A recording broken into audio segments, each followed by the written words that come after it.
This is the start of a journey bringing you the history of the African people from the beginning of time to the modern era. A TV series based on a unique project put together by UNESCO known as the General History of Africa. Africa's history written and told by Africans. Africa has the longest history of anywhere on Earth because it is here that humankind originated. In the past, expert opinion was divided about this, but now the debate is closed.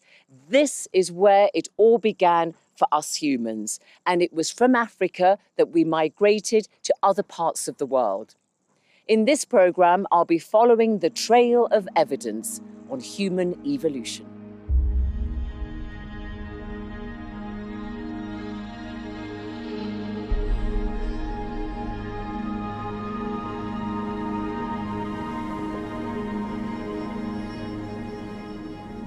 East Africa's Rift Valley is where we begin. We evolved here over millions of years. Here in Tanzania, the landscape looks much like it would have done at the time of early humans, the contours of the land sculpted by volcanic eruptions. The Ngorongoro crater behind me is the world's largest and most complete volcanic crater. Early humans and their ancestors have lived in its ecosystem for more than 3 million years. It's believed that a hunter-gatherer culture existed with tribes migrating in and out of the area as they have done until recent history.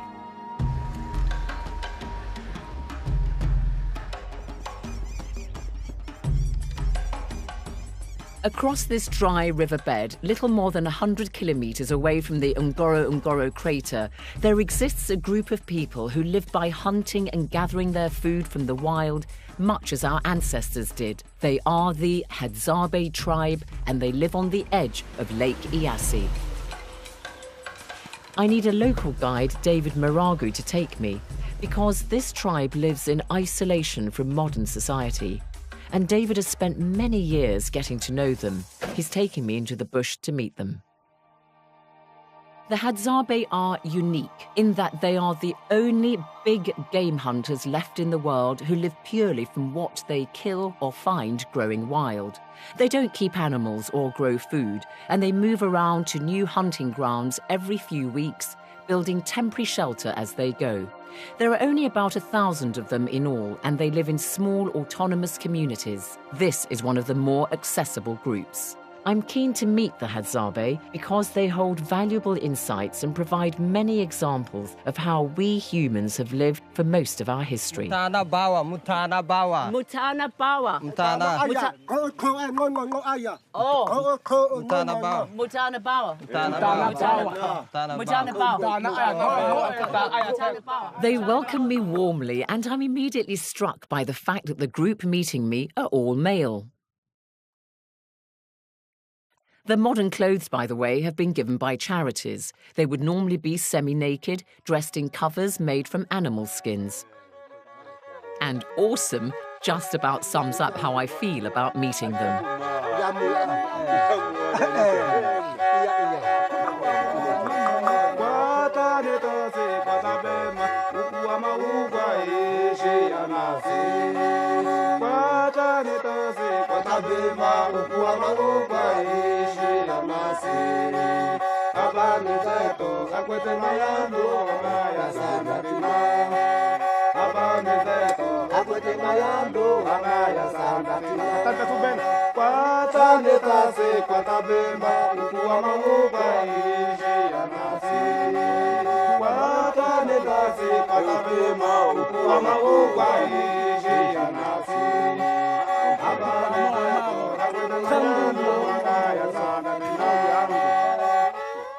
They hunt with bows and arrows, making their own weapons, and they start a fire in the traditional way. They don't have any matches to speed up the process.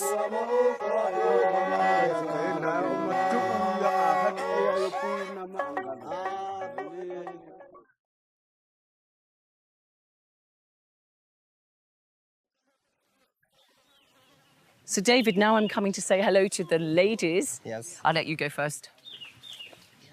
I've forgotten how you say hello already. Hello. Mutana Aya. Mutana Aya. Mutana Aya. Mutana Aya. Mutana Aya. Mutana Aya. Mutana Aya. So the men and women stay separately? The woman and man sleep together, but the day is separate because everybody doing our own different activities.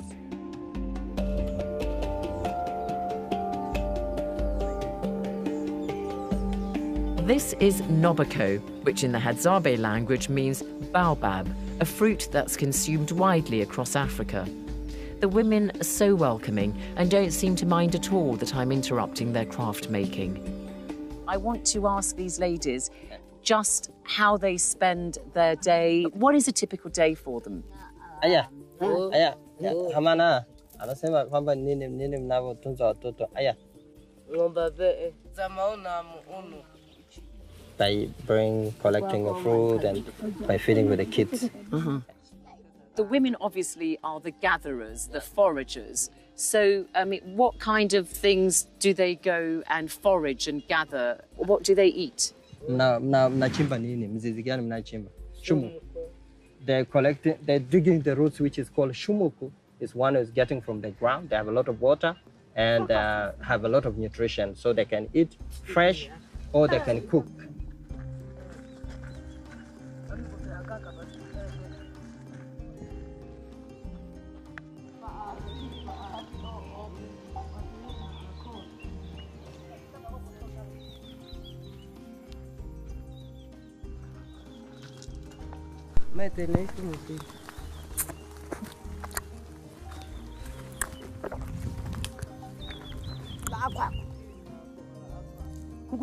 Since their lifestyle is so similar to that of our ancestors, the Hadzabe tribe have been closely studied by academics. Professor Audax Mabula at Tanzania's National Museum in Dar es Salaam tells us this is how humans have lived for 99% of our existence. Our earliest ancestors, including early anatomically modern humans or early Homo sapiens, hunted and foraged. They had the natural food, foraging for tubers, digging out tuber roots, foraging for different types of berries, killing animals, killing birds.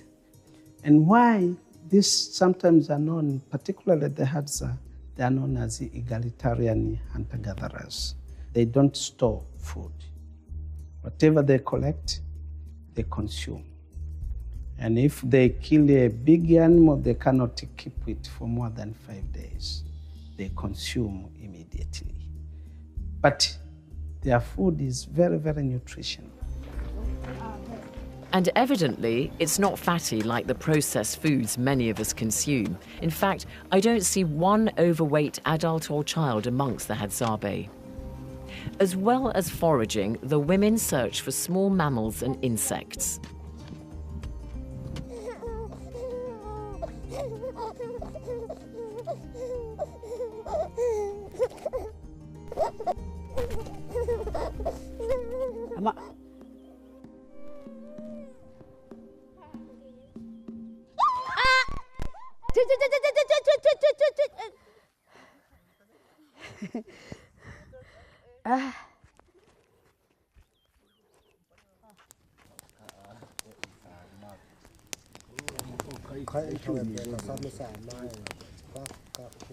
It may not be quite the feast they were hoping for, but nothing is wasted. Nobako gets the lion's share of the roast mouse, though she does give a tidbit to one child.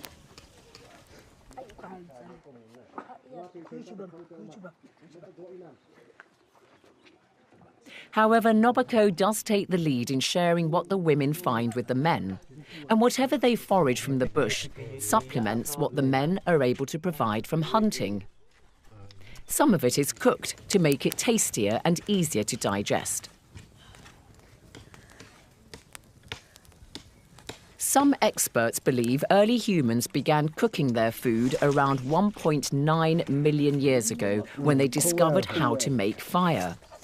This meant they didn't have to spend hours and hours a day chewing food. freeing them for other activities. The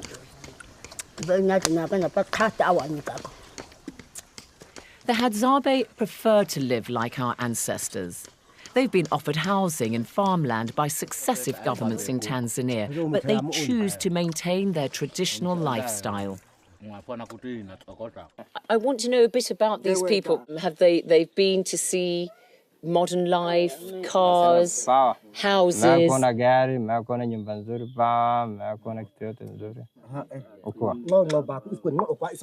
we see the barber tree, but the car and normal modern life they never. They're not interested in it. Mobile phones are very popular here in Tanzania. It's a good way of communicating from distances. How do they communicate?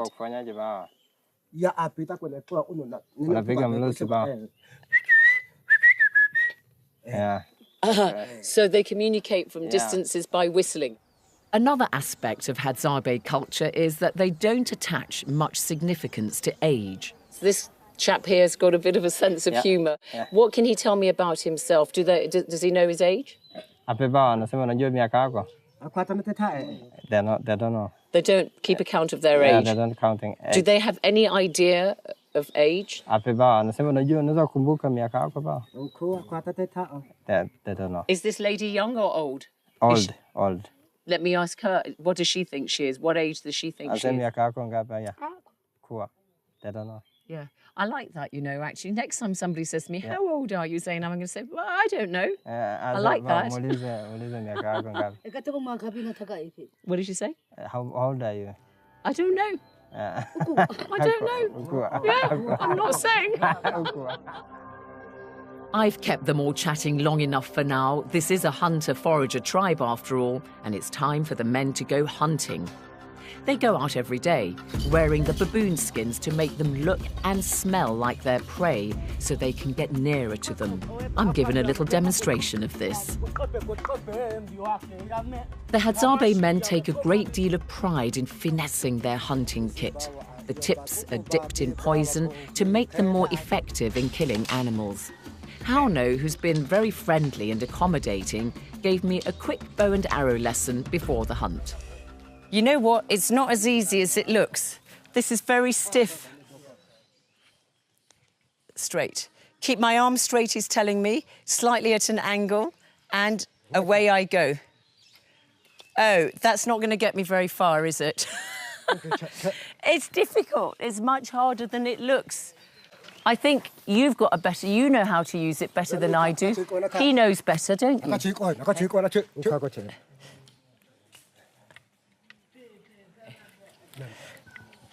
Ah, better! Woo! Thank you. High five. You don't know high five.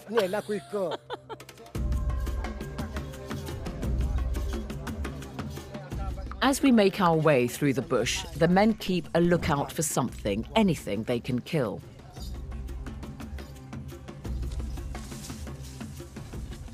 If it rains, they show me how they can go into the hollowed-out trunks of trees to take shelter.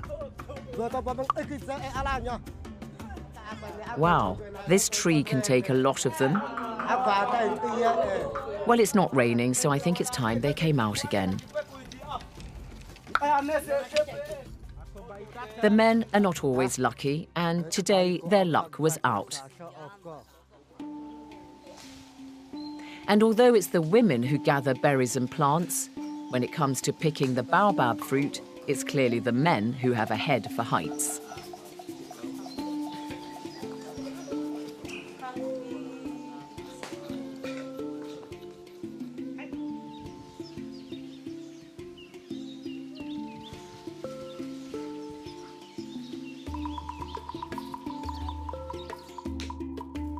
Are today's Hadzabe the direct descendants of early hunter-gatherers? We can't be sure. But the Hadzabe themselves have always believed that their ancestors are the very same people depicted in prehistoric cave paintings. But I want to make this clear.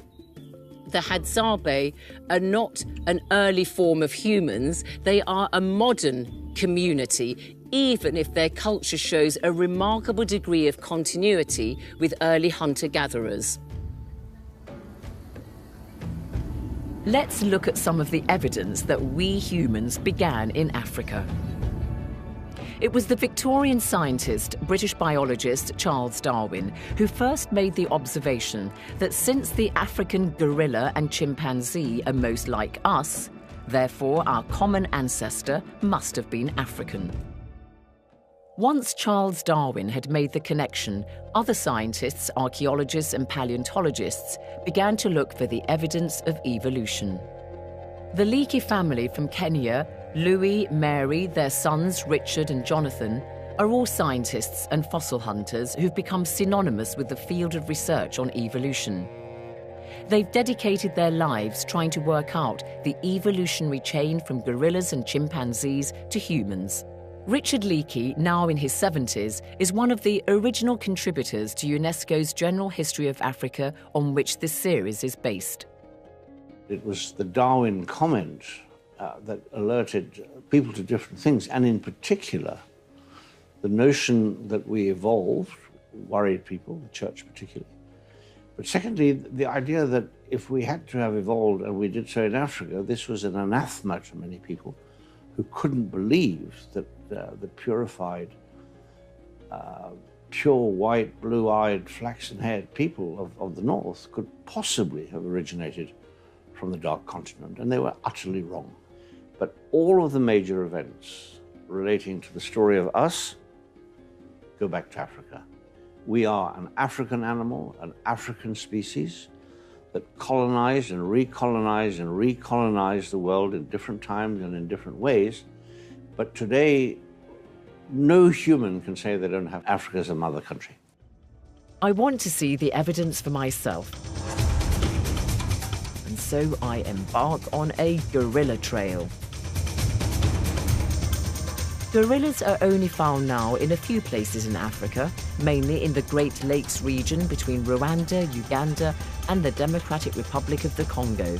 This is the Volcanoes National Park in the Virunga Mountains of Rwanda, where around 500 gorillas live in family groups, watched over by conservationists who protect them from poaching.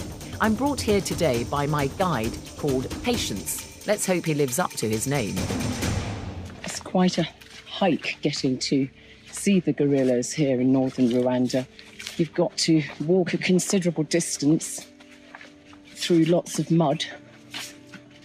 But luckily I've got somebody who's leading the way and trying to show me the least difficult route. But hopefully,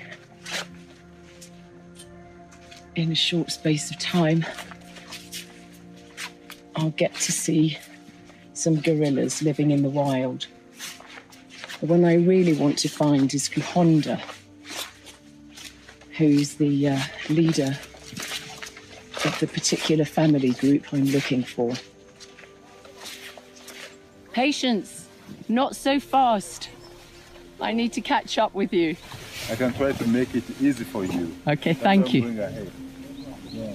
After walking for nearly an hour, success.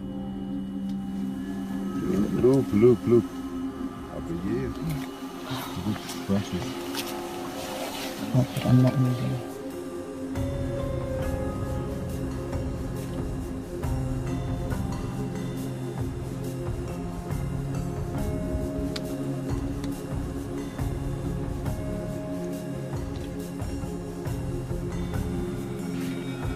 When you get this close, it's remarkable to see just how gorillas' movements and antics and expressions are so like us humans. In fact, we now know that the DNA of gorillas is 98% identical to ours. That means that the vast majority of their body cells are just like humans. Gorillas do not need to drink water. They remain hydrated from eating plants that are very moist. You see? It's watery. The plant they eat contain enough water.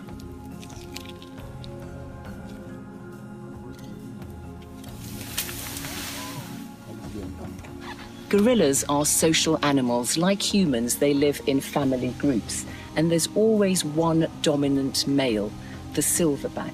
In this group, it's Guhonda, who you can see lying there, and you can see the clear strip of silver fur. Now, the male gains that by the age of 12. It's a sign of maturity. And Guhonda has been the leader of his family for many, many years. But he's now 45 years of age, which means he's very, very old and is probably near the end of his life. So Guhonda has been grooming a successor, one of his sons. We may now be sure that humans originated in Africa, but what is the evidence that we evolved from apes? Well, this journey of discovery takes us to Sterkfontein, north of Johannesburg in South Africa, where the first evidence of a hominin, a creature somewhere between ape and human, was found. In the decades since Darwin wrote his book, The Descent of Man, scientists like Kenyan Job Kibi have been engaged in putting together a massive jigsaw puzzle of human evolution. My work at Sterkfontein is more of a detective story. You're piecing clues of information from bones. And the first major evidence that you have is the bones themselves, the fossils that have been excavated here at Sterkfontein. What they found is that there are many different species of ape men, creatures which are neither apes nor humans, but something in between. Creatures with names like Australopithecus africanus and Paranthropus robustus. Professor Francis Thackeray is an expert on South Africa's hominin fossils. The very first fossil of Australopithecus africanus from Africa was this one.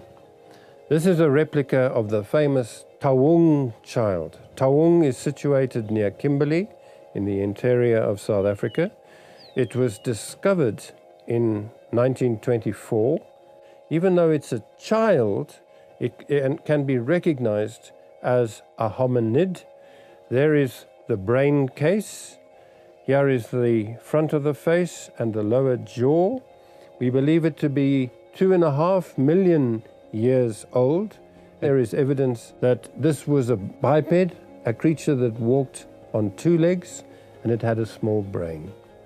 It confirmed in 1925 what Charles Darwin had said about Africa being the continent on which human ancestors evolved. The most precious fossils are kept in a vault in Witwatersrand University in Johannesburg, including the skull of Taung child. Well, these are among the most valuable fossils as part of Africa's paleontological heritage.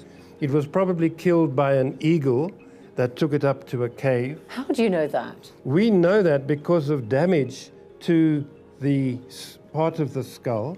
There are little holes there in the eye sockets, which would have been made by the talons of an eagle that carried the Taung child to a nest. Poor thing.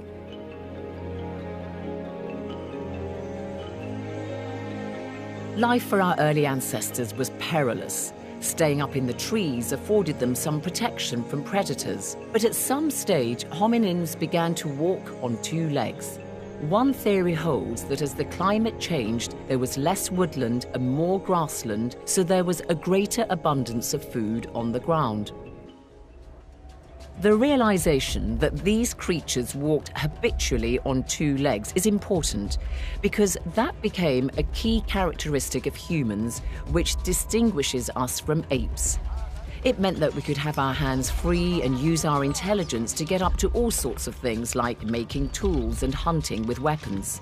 If you're a large ape and you're walking along on 4 legs, although you can stand up periodically, your hands cannot carry things any distance. Your hands are not structured to handle things with precision. Once you become upright habitually, and your hands are freed, all sorts of anatomical changes take place in terms of how you use your hands, how you use your shoulder, how you use your elbow.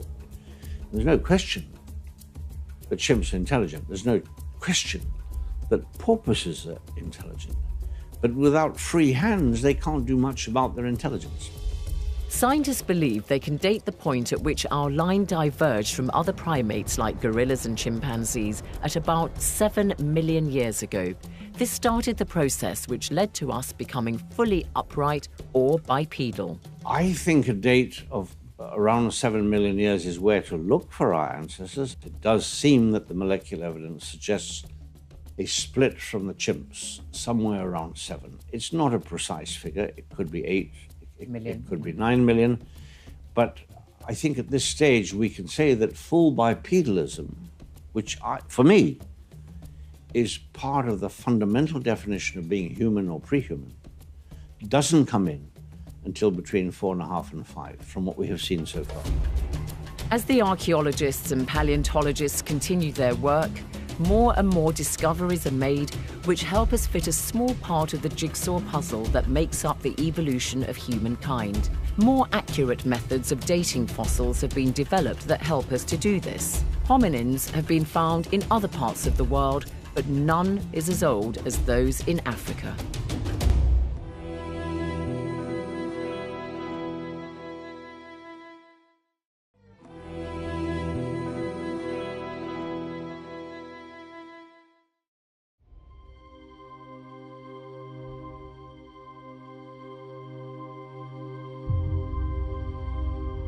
One important and famous discovery was the skeleton of Lucy in Ethiopia in 1974. What was remarkable about her was that archaeologists discovered quite a lot of her skeleton, enough to get a good sense of what she looked like. Lucy, as she's known to the world, lived about 3.2 million years ago. I've come to the National Museum of Ethiopia in the capital Addis Ababa, where her remains are kept. Hello, Professor. Hi. How are you? Nice to see you. Hello, thank you. Yeah. Hello, Yari. Ethiopians call her Dinkanesh, and her actual bones are under lock and key in a special room where the temperature is controlled. I'm privileged to be allowed to see the real Dinkanesh, or Lucy, with one of Ethiopia's leading paleoanthropologists, Johannes Haile Selassie.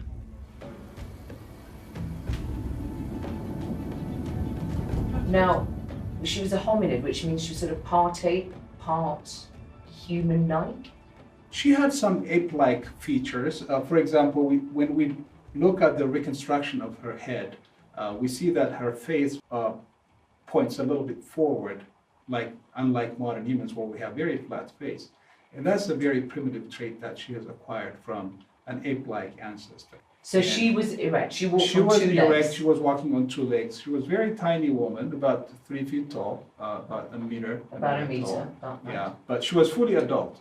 Her brain size was not larger than an ape's. We were talking about 300, 400 cc of brain capacity, which is within the range of chimpanzees that you see today. So, when did brain size get bigger?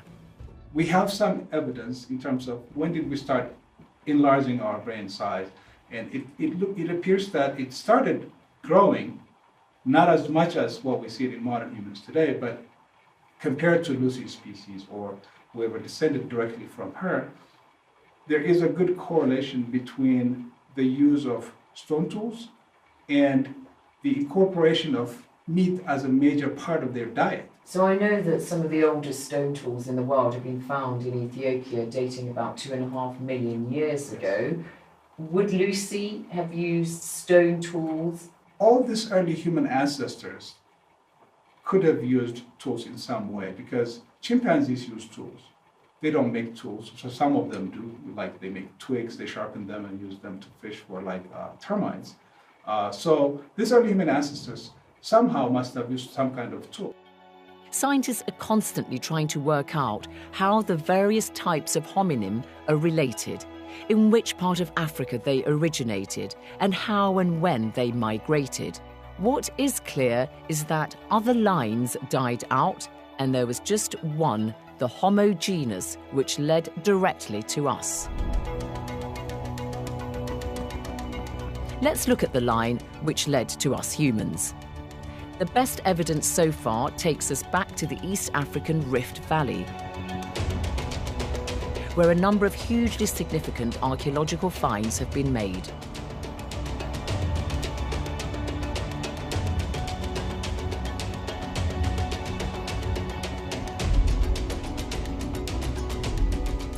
Here in the Olduvai Gorge in northern Tanzania, conditions created by volcanic activity made the soil and rock here ideal for finding fossils and stone tools.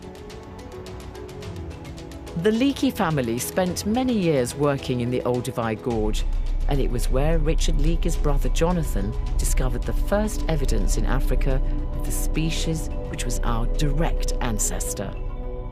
So, in 1961, my brother Jonathan discovered partial skull and a lower jaw that was clearly not Australopithecus or Paranthropus, but it was much more like what you would expect for an early us. It had a larger brain, it had a hand that was capable of much more manipulation of objects, and they call that handyman or Homo habilis. So can you categorically say that Homo habilis is the earliest fossil find of the line that gave rise to modern humans? I think if we're going to be accurate, I don't think one could say it is indisputable. The majority of scientists studying the origin story recognize Homo habilis at 1.8 million years as probably the best and earliest evidence of a group or a lineage or a line that ultimately leads to us. So this is when the evolutionary chain begins to look recognizably human. To put it at its simplest, Richard Leakey identifies these key species in the line that led to us. From the fossils which have been found, there's evidence from 2.1 million years ago of Homo habilis, the handyman, so called for his ability to make tools. From around 1.8 million years ago, there was Homo erectus, who was more upright and developed more sophisticated tools. Modern Homo sapiens, meaning wise man, emerge about 200,000 years ago. Genetically modern humans, that is us, began to appear at around 100,000 years ago. So we've looked at the process of evolution, how we parted company from gorillas and chimpanzees and became modern Homo sapiens. But what about the why? Why is it that humankind evolved in Africa and not elsewhere in the world?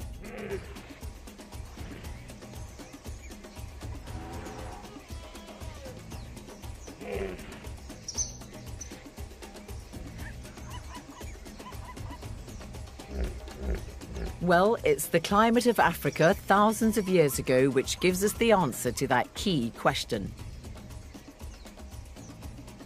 These giraffes are enjoying the lush vegetation of the wide open savanna here in the Serengeti in Tanzania.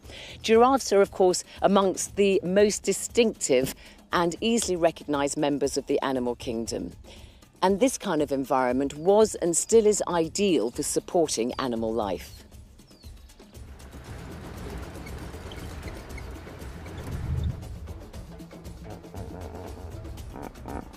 It was this climate and landscape, like the open grassland in the Serengeti, which gave rise to the perfect conditions for the evolution of the great apes, gorillas, chimpanzees, and the ape men who developed into humans. There was then, and still is now, plenty of game for carnivores to hunt. When you're here in the Serengeti, it's clear that the rules of engagement are eat or be eaten. Just about every animal is either on the lookout for something to eat or is watching fearfully to avoid being eaten itself. And early humans were part of that way of life. It was all about survival. And I think I'm going to get back into the car because I may be coming in between a lion and its dinner.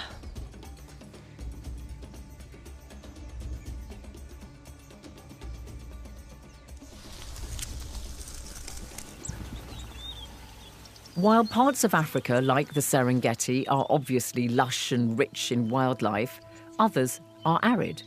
But that doesn't mean they were always like that. Over the course of the millennia, the climate changes. For instance, the Sahara Desert dried out through time. Until about 10 to 12,000 years ago, it supported animal and plant life.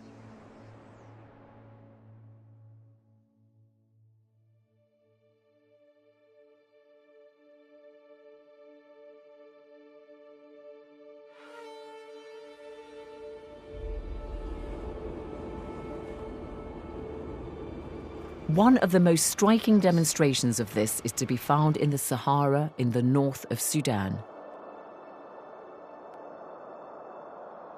It's hard to imagine that the Sahara Desert in northern Sudan wasn't always like this.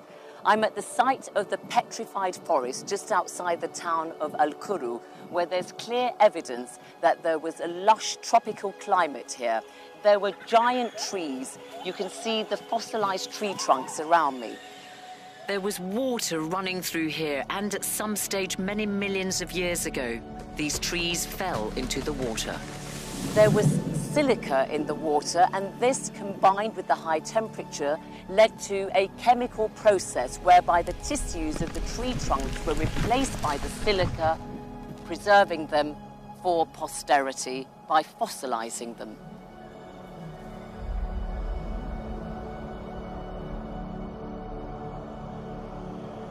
So where there is now desert, you have to imagine tall forests and grasslands with wild animals. The art of our ancestors also tells us a great deal about how the climate in some parts of Africa has changed. These paintings in North Africa, in Algeria, are in the middle of the Sahara Desert. There are thousands of them, like a rock art gallery. And what is so amazing is that outside the land is barren desert, but inside the caves we see a world teeming with animals just like those which populate the Serengeti today. Experts can't be sure when early humans started to acquire the imagination that led them to creating art. But cognitive complexity had reached the point where imagination was in place more than 3 million years ago. Though the art we see here probably dates back to around 10,000 BC. Algerian professor Slimane Hatchi is an archaeologist specializing in rock art. I meet him in Algiers. Why do you think that early humans from the Stone Age period would want to depict these images? Est-ce que cet art est un art documentaire? Est-ce qu'ils ont peint ou gravé pour nous dire voilà comment nous vivons, voilà ce que nous avons autour de nous? Certainement oui, mais certainement non aussi. Certainement oui, bien sûr, que cet art nous documente, nous permet de savoir avec quel type d'animaux ces populations-là vivaient. Mais ce n'est pas le but de cet art. Cet art, est une écriture de mythes, de mythogrammes. Ce sont des mythogrammes qui nous sont transcrits par ces préhistoriques. Évidemment, ils décrivent des scènes de vie quotidienne, n'est-ce pas? Mais il y a des images, il y a des représentations qu'on ne comprend pas à première vue, et qui veulent dire quelque chose. The study of the origins of humankind leads us to the very important consideration of what it is to be human. To me, what makes us human is we have extraordinary dexterity in our hands. We can use our hands in association with our brain and our eyesight to do all sorts of things. We have complex cognition and complex brains. I think we have a cognition system that enables us to put ourselves in time, both previous and forward-looking. I think once you can plan something, because you can discuss tomorrow as well as experience from yesterday, I think you have a great advantage. I think accessing rich diets was critical to becoming us. I think those are the issues that we're looking for, and one which at the moment seems to defy research of the kind we do is the origin of speech. And once you can convey complex messages as opposed to messages, you have an unfathomable advantage of everything else. The difference between us and the rest of the animal kingdom is that it is only humans who use words. We have the power of speech.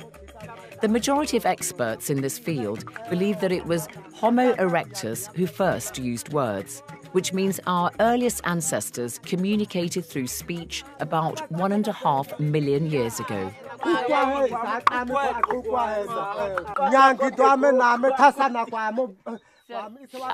It's really fascinating. You know, the Hadzabe speak a Click language known as Hadzane. And it's believed by some experts that since it is similar to Click languages spoken by the San people of southern Africa, that therefore there is a link between them and the Hadzabe, and that they possibly share a common ancestor. It's possible that the early language may have been a Click language.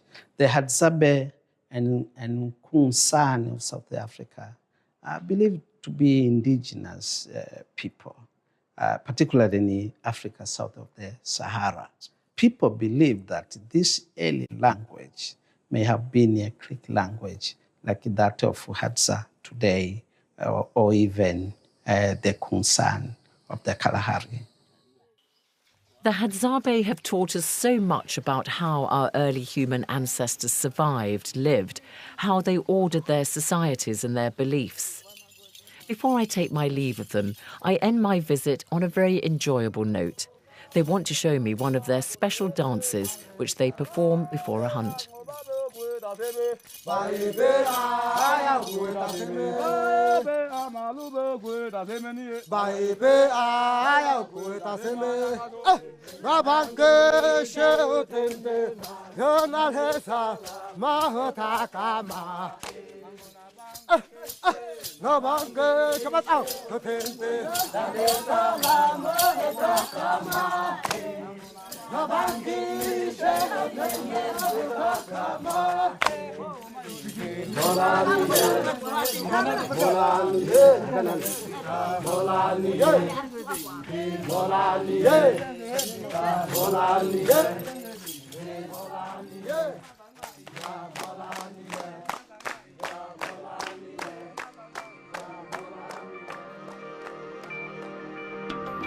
Learning about the process of evolution makes you really think about what it is to be human.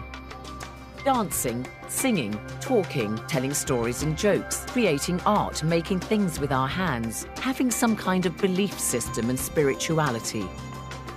All these things are part of the makeup of humankind. And Africa is where it began. We all came out of Africa.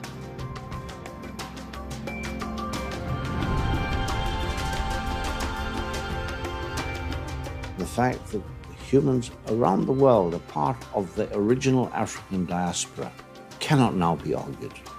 Scientifically, culturally, it's still argued. I think the prejudice against Africa and all that's gone into their thinking about Africa probably will take longer to break down, but break it down we must, and we will only break it down not with fairy tales, but with facts. In the second programme of Africa's history, I'll be looking at how humans became pastoralists and farmers living in settled communities, and at how the Iron Age transformed lives and paved the way for the development of the urban civilizations of Africa.